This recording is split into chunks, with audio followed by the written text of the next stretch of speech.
Ассалаумағалейкум, біртұтастар ағайын. Мына житқана ғой, енді сырланған ғой. Мына өздері істеп алады ғой бұлай. Так, мына ісінеді мына достар. Бірін етіп, жал кілт жабылып тұрады. Неге екен білесіздер ғой, Атырау Құрмағаз ауданы. Балдар түсіп кетпеу үшін жазып қоямыз.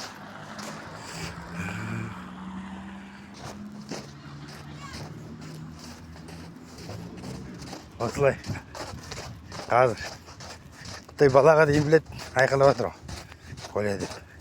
Енді айтайын деген бар ғой ағайындар, мына қатып қалған баға жоқ қой. Жаңа көрдіңіздер, ол сырланған. Сырты мынау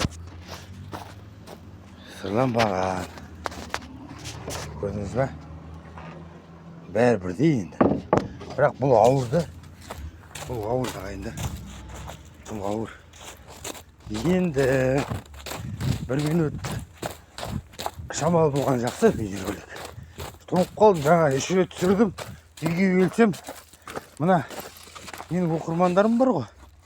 Соларды мына 2026 жылы жаңа жылмен құттықтап жіберейін. Енді мұсылмандарда ана ораза айт кәдір, Рамазан айт, құрбан айт, бәрі мейрам ғой. Міне 5000. Жұлыптың ойымы. Ағайындар, мынаны да сатам 55 мың. Болды. Қалғаны 60 мың. Так, мынау 70 мың. Мынау 20 мың. Жаңа жыл құтты болсын ағайындар. Потому что Фейсбукқа салғам жаңа. Белсенділер отыр, тағы бір жерде отыр.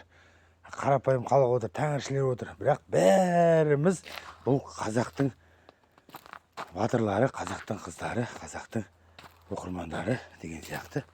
Сол үшін мен осы видеоны соларға арнаймын. Заман жұртымыз тыныш болсын.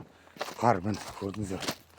Қазір мен істейін айтқан, көптіп осыны түсіріп жіберейін айтқаным. Әжетхана аламыз. Ошақ бар, жарнек бар. Сосын жер үстел бар. Жер үстел. Міне. Ар жағында анау 2 метр 44 сантиметрлік бар. Квартира жалға беріледі. Әпесен квартира бар. Так, пішағында бұттай қойын, как раз жақсы кет. Так, болды. Хабарласыңыздар.